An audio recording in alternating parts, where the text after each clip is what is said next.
Welcome to For the Love of Books, a podcast by North Lanarkshire Libraries.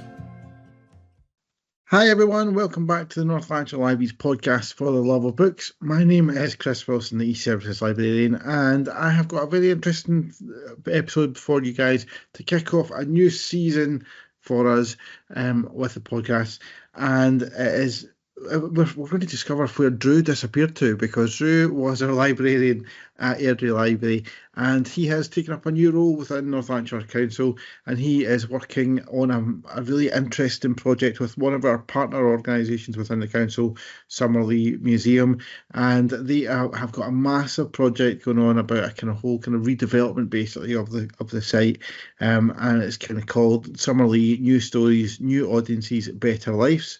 And Drew is working on that as engagement officer, and he's also joined with another former boss of mine, actually, who worked at Summerlee a long time ago, but he is back to lead this project, Neil Ballantyne. And you're going to find out all about the project from them in just a wee second, whenever I got a chance to catch up with them earlier in the week.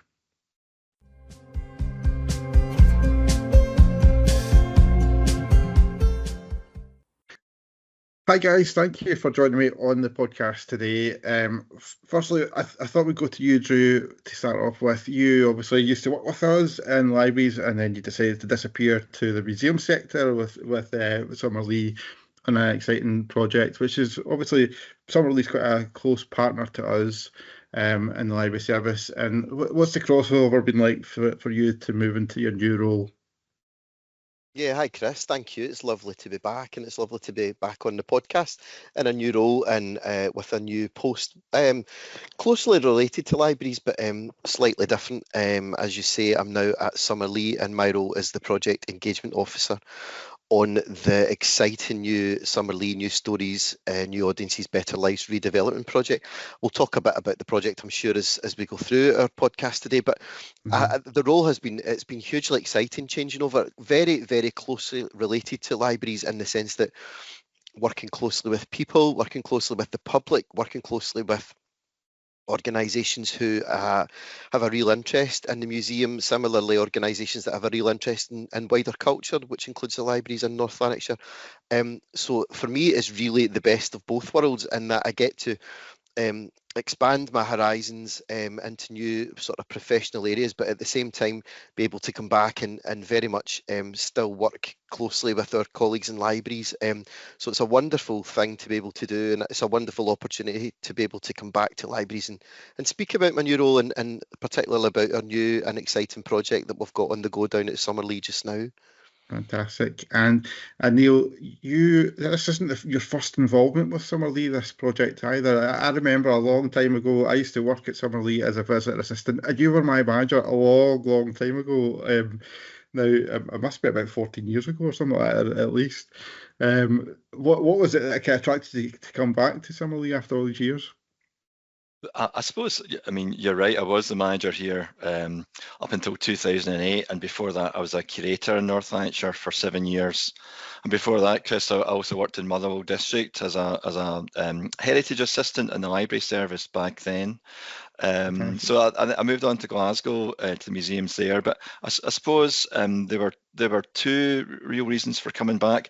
First of all, I've got fond memories of the place, and the project itself sounded really interesting, a lot more interesting than some of the jobs I'd been doing since I left. So that was kind of like the pull factor, was the affection for the area, affection for the site, the excitement of seeing a project that could really develop it to perhaps towards its full potential, and also, to be honest, I was at a bit of a loose end as well in terms of where I was going next. So I think it was the right time to come back, and I've really enjoyed being back here. It's familiar but different at the same time, if that makes any kind of sense. Yeah, and that probably leads us quite nicely into kind of talking about the project a bit itself as well, because that is obviously the main thing that you guys are wanting to kind of let our listeners know about today. Can you tell us a little bit more about the kind of Summerlee New Stories, New Audiences, Better Lives project?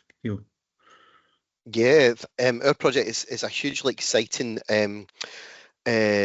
sort of programme of activity that will be looking at redeveloping Summerlee in its now 35-year history, probably in the most extensive, or one of the most extensive ways that it has been done over that period of time.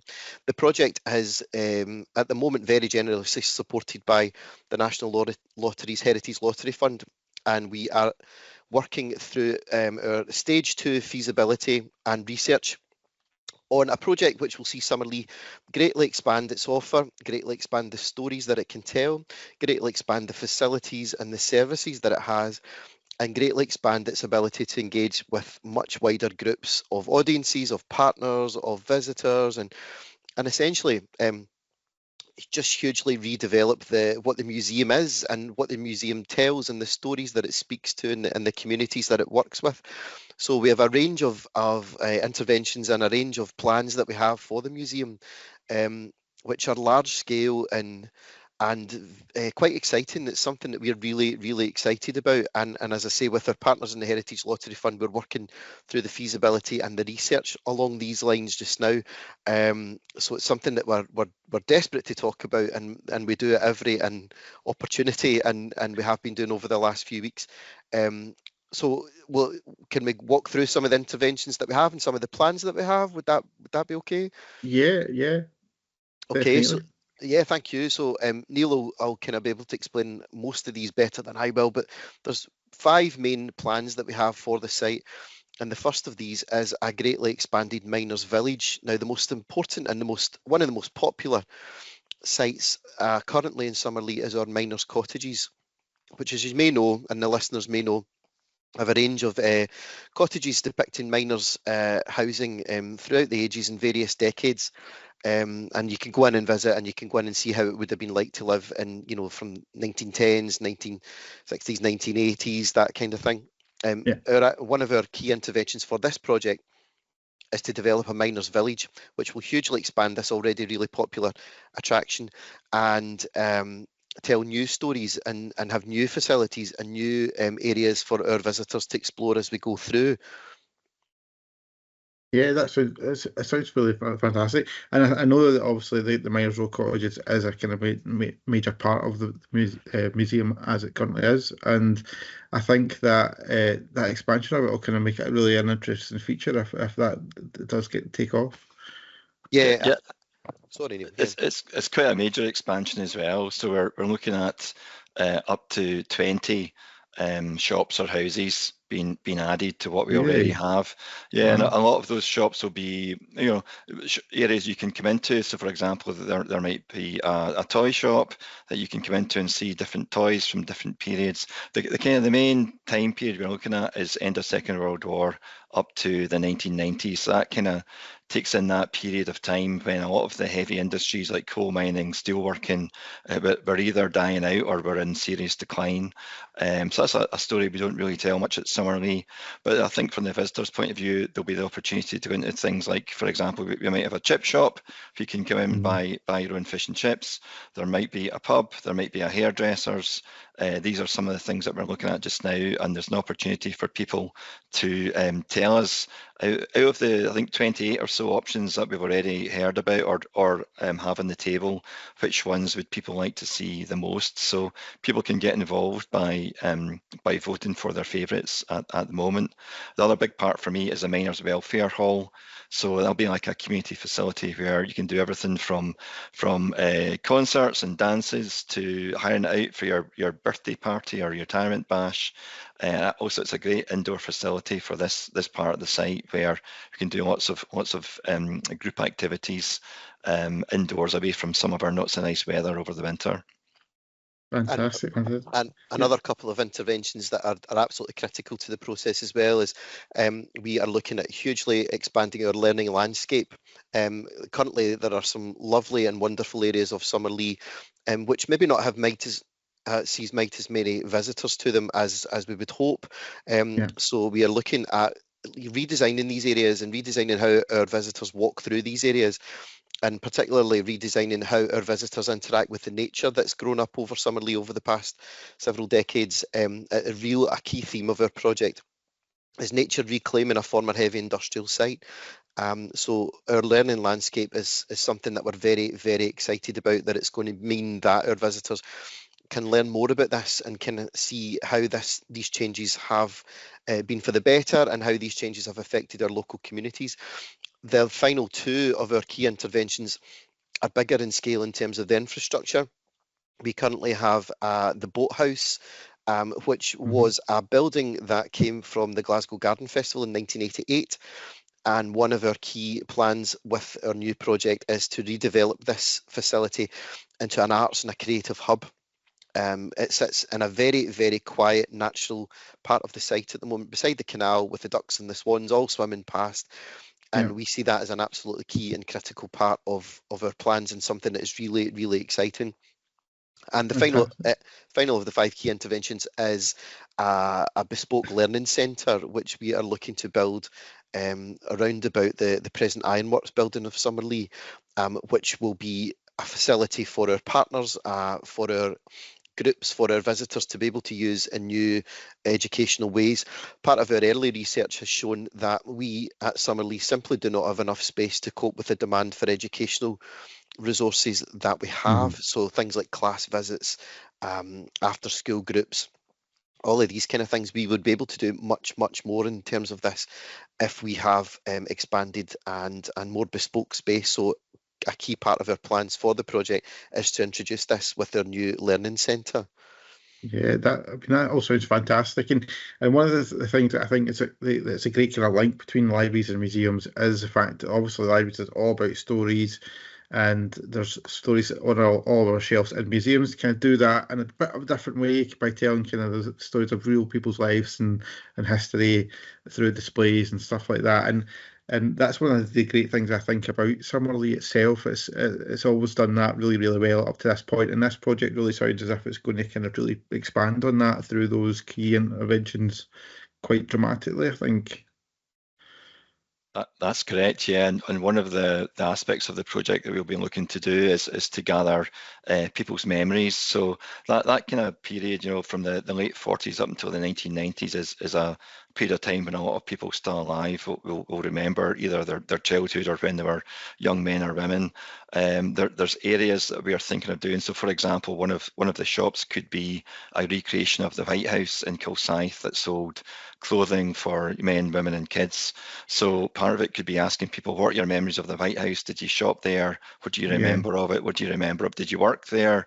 And similarly, if you can find examples, an example could be the Rainbow Cafe in Coatbridge. Did you work there? Did your family own it? Did you go in there and socialise? What do you remember of it? What stories do you have in connection with it? So getting those memories from people and telling those stories is really a key part of what we're looking to do. And I think one of the good things about doing that sort of approach is that we're hoping that folk can come in and, Grandad can bring his granddaughter in and can talk about, the toys that he played with when he was a boy, and the places he went when he was maybe, dating Granny or whatever. So I think these human stories are a real strength of what we do, and we're hoping that we can find lots of new stories to tell. Definitely, and I think that is one of the brilliant things about museums is they do kind of be able to kind of bring all those generations across the same story and kind of let that kind of generational story kind of pass down, and people can kind of really kind of learn a lot from it. And so, I mean, if the funding bid for this is successful, it's going to be such a big major investment to the museum. And you both have obviously got quite lofty ideas for it. I want to kind of bring us back to a wee bit to the village thing again, because that's one of my favourite parts of the current museum. Wherever you go, there's always the kids or adults, in fact, trying to run up and down the miners' row with the garden clique and stuff like that, trying to get it to work. Take that whole kind of village idea sounds as if it's taking it to a whole new level. I think that would be fair to say, yeah. It's certainly an ambition of ours that we want to take what we know is already successful and just make it more and bring, as Neil says, new stories to life, and not just the stories of our communities, which is absolutely critical, but the stories of the objects that that they value as important as well, and that our museum values as important. I think particularly we've talked about the Miners' Village there, but I think within that, people really can latch on to the kind of things that we're thinking about doing. Everyone has memories of shopping, for example, and everyone has memories of what their house used to be like when they were younger. And as Neil says, with our focus on an area of the museum's history that we don't currently look at, that of the deindustrialisation and the post-industrialisation period, these stories will come to the fore. And I think it's in a way that's engaging, and in a way that people can really hook into and really get behind. So that the Miners' Village, for example, is key for us. But so are all the other interventions, and everything we do all meshes and blends together. And we've put a lot of thought into how these things all fit together in one whole and cohesive sort of package, with story at the heart of it, and with story being the central plank, if you like, of everything that we do, and everything that we're planning to do with this particular project. Yeah, and one of the things I was reading about it as well on the website was, Neil, was that it's going to try and increase the scope of the museum and begin to bring the social history right up to the kind of closure of Ravenscraig, which is also a sort of major part of the Lanarkshire area in the past. So it's really kind of trying to grasp all those kind of new stories that maybe aren't part of the museum yet, and kind of bring them in and kind of update it a bit. Yeah, that's right, because I think, obviously Summerlee was an ironworks from the 1830s to the 1930s, and that kind of the rise of heavy industry, coal mining, iron production, engineering, that's all very well covered in the main exhibition hall that we have here. But the social side, the families that worked in these industries, but also the families that had generations of people living in Lanarkshire after these industries went away, is a story that we don't tell quite so much. And also there's new types of employment come to the area, and quite often it's the women that are the main part of the workforce for these new industries. So, for example, you've got the boots factory in Airdrie. We'd love to hear from people that I worked there, had the experience of that. I'm also going back to my favourite, which is the toy shop, of course. I'm looking for people who worked at Tempo Toys over in Shotts.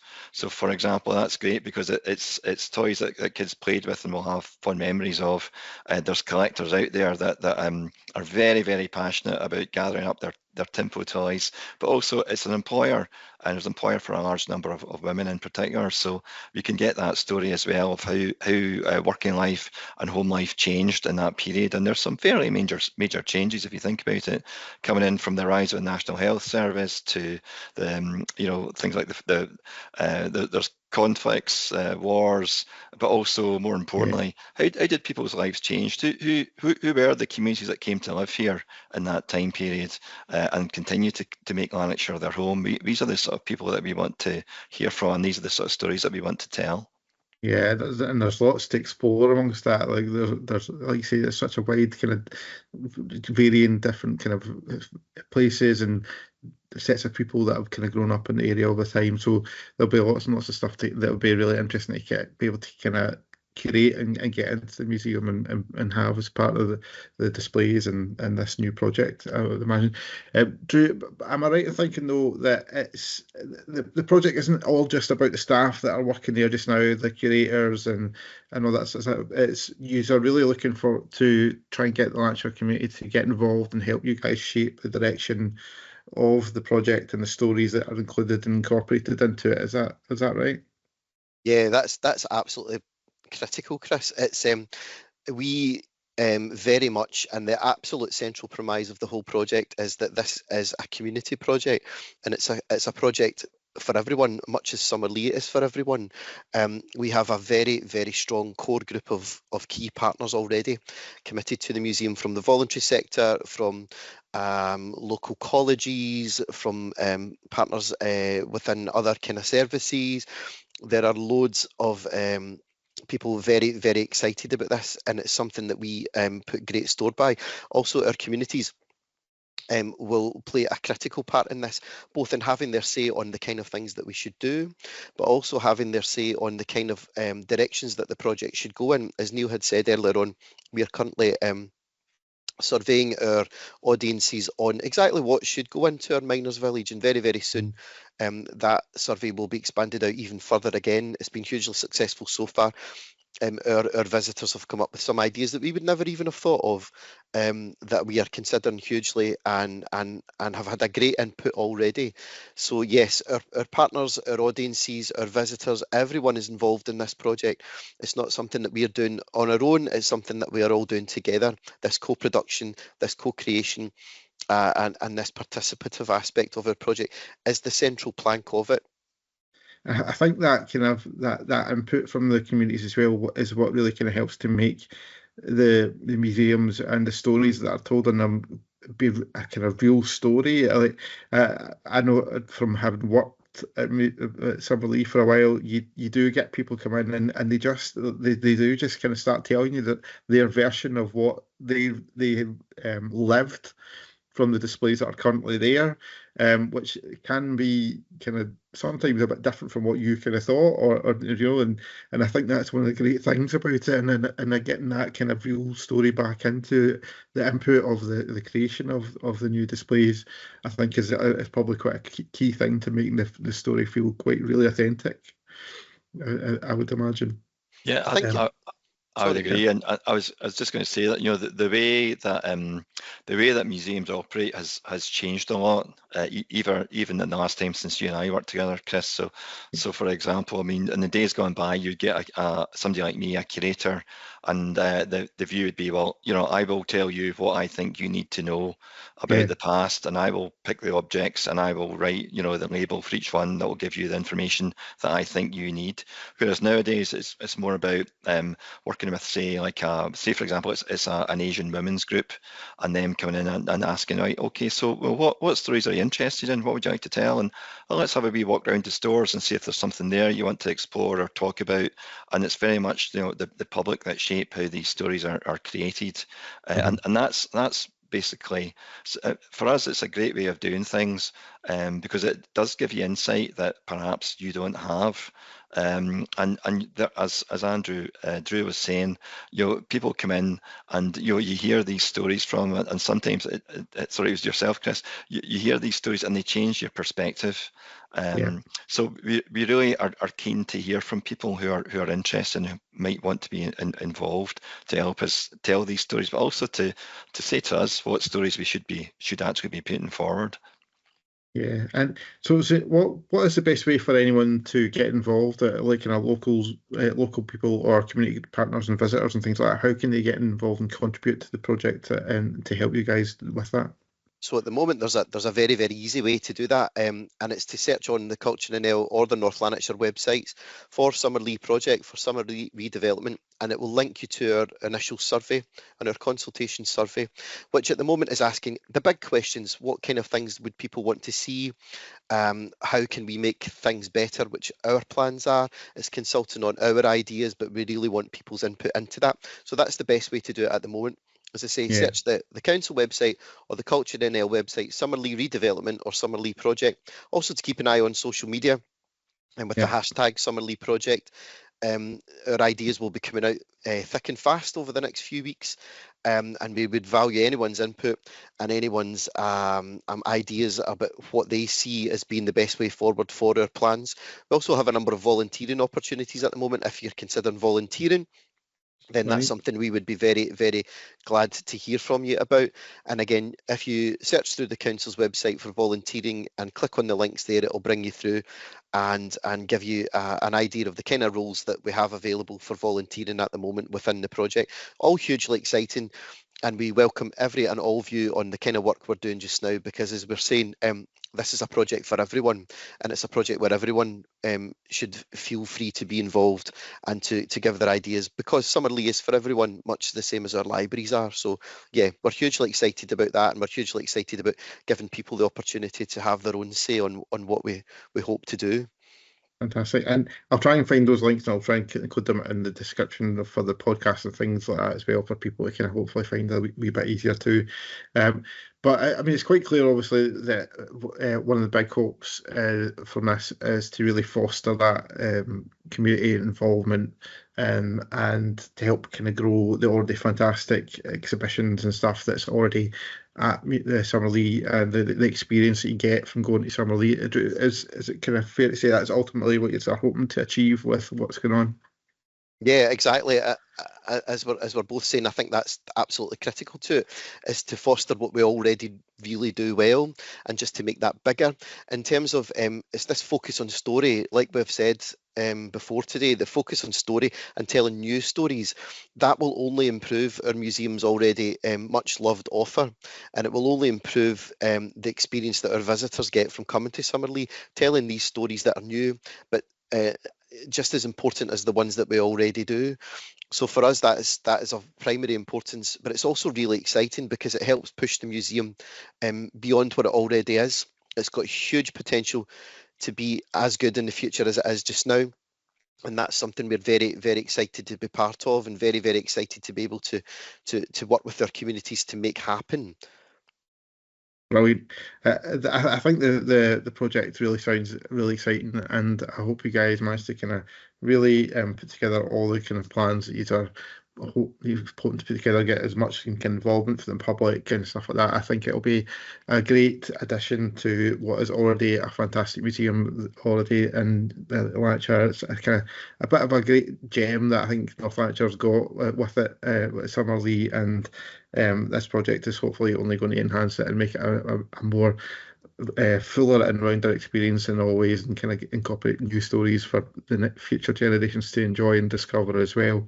So that's really, really good. Now, you guys know this is a podcast usually about books, and I'm hopefully going to put Neil on the spot here a little bit. Am I right in thinking that you have had a book published in the past, Neil, about Lanarkshire Olympians, or is it a different Neil Ballantyne that had that? No, it's the same Neil Ballantyne, yeah. So when I was working, actually when I first started working in Motherwell Library, the museum service then had a collection, but we had no museum. And this is for Motherwell District. So we got a donation of, it was newspaper cuttings that were owned by David Crabb, who was the instructor at Motherwell Swimming Baths. From about the 1930s, 40s onwards, and that got me interested. And from that, there's a good collection of newspapers, the Motherwell Times, held in the library there, and we also managed to meet up with a few of the former swimmers. So we got to do what we call oral histories with them. So it's basically asking them for their memories of training and competitions they went to, and Lanarkshire is some of the best swimmers in the world. I think Lanarkshire sent swimmers, if I remember my book properly, every Olympic Games from 1936 to 1960. Some of them won medals at those games. Some of them held world records. And there's a woman called Nancy Riach, who would have been a major world superstar if it hadn't been for World War II. And at one time, she held every Scottish swimming record in every stroke, at every distance. So phenomenal talent, all produced by the Corporation Baths in Motherwell here in Lanarkshire. So yeah, that was a lot of fun producing that book. In fact, I managed to do two while I was in my time there. The other one was about people coming to live in Lanarkshire, about immigration and the different communities like Irish, Italians, Lithuanians, Asian people, and telling some of those stories. So yeah, it was great working as a curator here, because you got to tell stories like that, and it was a real interest for me, and stories that I'd often never heard of before. Although as soon as I went home and told my mum, she remembered all of these famous swimmers like Kathy Gibson and Nancy Riach from the 1940s and 50s when she was a child, But yeah, I'm the same one, and I believe it or not, it's still on sale at Summerlee. So there you go. I did wonder if there'd be any copy of it still knocking about. If you want, your Christmas presents are done, Chris. Just come on to the shop. And that was a shameless plug there. Shameless. I might even sign it for you. You never know. Well, there you go. If you do pick up a copy of it and you happen to come across Neil while you're at Summerlee, you might get a signed copy of it as well. So there you go, a fantastic little present. And Drew, I know obviously you're a big reader, and and you don't escape that just because you've left work in the library service. What have you been reading recently, and what would you recommend to any of our listeners to read? Oh my goodness. Lots and lots, Chris. Lots and lots. Our libraries continue to have the best selection. Neil's still plugging his book on the camera for us here. But I would say anything by Dr. Neil Ballantyne is my current kind of favourite. But I've just finished last night. No, I can't even remember. Very recently, I've just finished a book called Impossible City by Simon Cooper, who it's a non-fiction book about the city of Paris. So very timely given the focus at the Olympics at the moment. But Simon Cooper usually writes about football, but it's very erudite and very in-depth sort of state of the nation address about the city of Paris, which I would heartily recommend, but it's very, very accessible as well. Also, I'm really looking forward to our library's sort of autumn ranges and the big autumn books that are coming out. So things like the new book by Robert Harris, the new book by Janice Hallett, the new book by James Rollins. All of these people I'm hugely looking forward to coming into our libraries over the next couple of months, and I've got my requests in for them already. So please keep up the good work on that front as well. So lots to look forward to. But yeah, I would recommend Impossible City by Simon Cooper as my book of the moment. Well, there you go. Thank you very much, guys, for coming along and telling us all about the super exciting project you guys have got going at Summerlee. Drew, it was nice to catch up with you again, and also Neil, after all these years, kind of get a chance to chat with you again. I hope it all goes well, and I hope hopefully we've inspired a few of our listeners to possibly get in touch and either take part in the survey or get in kind of in touch directly with you guys to help further a little bit more. But in terms of just watch this space, I guess. Yeah, very much so. We're really hugely excited. I hope that's come across today. Watch this space, get involved when you can, and keep an eye on social media for our updates as the project progresses and opportunities for you to get involved as well. Fantastic. Thank you, guys. Thanks, Chris. Thanks, Chris.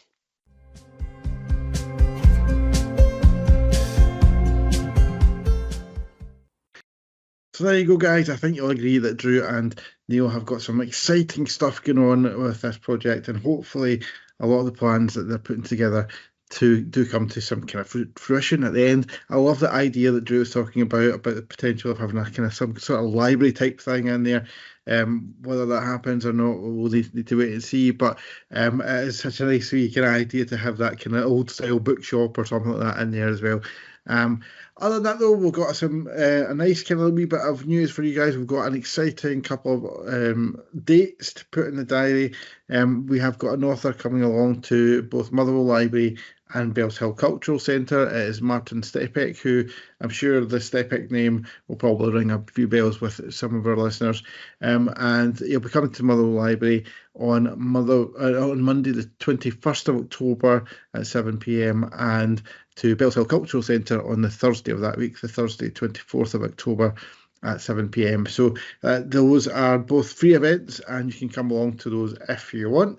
But get on to our online catalogue and you can book a place there to come along to see Martin talk about his latest book. You can catch up with the latest Bees Books edition next week, and also keep an eye out for another version of That Didn't Happen in the Book coming a bit later on in this month as well. But that's all for me for now, guys. I hope you've enjoyed listening to both myself, Drew and Neil as well, and good luck, guys, with the project there. But we'll be back again soon with another podcast, and until then, bye for now.